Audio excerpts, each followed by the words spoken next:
Simple interest का यह प्रश्न रेलवे ग्रुप डी 2022 की परीक्षा में पूछा हुआ है। इसको लगाने का सही तरीका क्या होना चाहिए, ये हम लोग देखेंगे यहाँ पे। देखिए इसमें प्रश्न है कि एक निश्चित वार्षिक ब्याज की दर पर 6 वर्ष में प्राप्त साधारण ब्याज मूलधन के 1/6 भाग के बराबर है। समान साधारण ब्याज की दर पर किस धनराशि पर 3 वर्ष में मिश्रधन 6,000 रुपया हो जाएगा।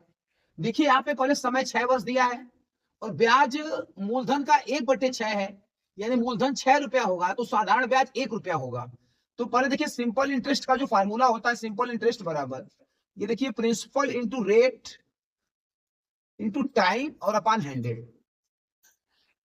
तो यदि मूलधन 6 रुपया है तो साधारण ब्याज 1 रुपया होगा, तो साधारण ब्याज की जगह 1 रख देना है। प्रिंसिपल 6 रुपया, देखिए रेट नहीं पता है तो रेट निकालेंगे यहाँ पे हम लोग। टाइम पहले 6 साल दिया हुआ है और बटे में 100, तो यहां से यदि हम लोग रेट निकालेंगे तो देखिए 100 जाएगा ऊपर और ये 6 के 36 आ जाएगा नीचे। अब इसको 4 से काट देंगे तो 25 चौक का 100 और 4 9 36, तो 25/9% ये वार्षिक हो जाएगा। अब यहाँ 3 वर्ष का मिश्रधन दिया हुआ है तो 1 वर्ष की दर यदि 25/9% है, साधारण ब्याज की दर है, तो यदि हम लोग 3 वर्ष की दर निकालेंगे तो इसमें 3 से गुणा कर दीजिए। तो जब इसमें 3 से गुणा करेंगे तो 3 3 9, ये 25 और बटे 3% हो जाएगा। ये 3 वर्ष की दर हो जाएगी। साधारण ब्याज यदि 1 वर्ष का पता है तो 3 वर्ष की दर निकालने के लिए उसमें 3 से गुणा कर देंगे। अब यहाँ इसको यदि भिन्न में बदलेंगे तो 25% को लिखेंगे 25/100 और ये 3 यहाँ पहले से ही है तो ये काटिए 25 चौक का 100, 4 3 12, 1/12, 1/12% ये 3 वर्ष की दर हो गई।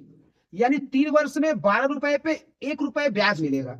3 वर्ष में 12 रुपए पे 1 रुपए का ब्याज मिलेगा, यानी 3 वर्ष में 12 रुपया 13 रुपए के बराबर हो जाएगा। 3 वर्ष में 12 रुपया 13 रुपए के बराबर हो गया। तो 12 रुपया मूलधन है, ये हमें ज्ञात करना है, और 13 रुपया मिश्रधन है, ये दिया हुआ है 6,000 रुपया। तो यहाँ देखिए यदि 13 की वैल्यू 6,000 रुपया हो गई तो 1 की वैल्यू निकालेंगे तो 6,000/13, और जब 12 की वैल्यू निकालेंगे तो इसमें 12 से गुणा हो जाएगा। तो ये 12 छके 72, ये 72,000 और बटे 13, इसको आप काट देंगे तो आंसर आएगा आपका 5,538.16 रुपया, ये मूलधन आ गया। तो 12 की वैल्यू 5,538.16 ये मूलधन हो गई। इसका देखिए पहला वाला ऑप्शन सही।